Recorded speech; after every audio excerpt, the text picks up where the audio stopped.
এই পর্যায়ে বক্তব্য নিয়ে আসছেন সিদ্ধিরগঞ্জ থানা বিএনপির সংগ্রামী সভাপতি জনাব মাজেদুল ইসলাম মাজেদুল ভাই।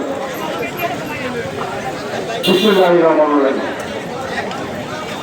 বাংলাদেশ জাতীয়তাবাদী দল সিদ্ধিরগঞ্জ থানার অন্তর্গত ১ নং ওয়ার্ড বিএনপি কর্তৃক আয়োজিত আজকের এই নির্বাচনী পথসভা এবং রাষ্ট্র কাঠামো মেরামতের ৩১ দফা লিস্টের ভিতরে সম্মানিত সভাপতি ১ নং ওয়ার্ড বিএনপি সংগ্রামী সভাপতি সিদ্ধিরগঞ্জ থানা বিএনপি সংগ্রামী সহসভাপতি জনাব রওশন আলী সাবেক চেয়ারম্যান, উপস্থিত আমাদের প্রান্তীয় নেতা ৭১-এর বীর মুক্তিযোদ্ধা নারায়ণগঞ্জের কৃতি সন্তান, সাবেক জাতীয় সংসদ সদস্য, নারায়ণগঞ্জ জেলা বিএনপির সাবেক সফল সভাপতি আলহাজ মোহাম্মদ গিয়াসউদ্দিন সাহেব, উপস্থিত সিদ্ধিরগঞ্জ থানা এবং বিভিন্ন ওয়ার্ড থেকে আগত বিভিন্ন পর্যায়ের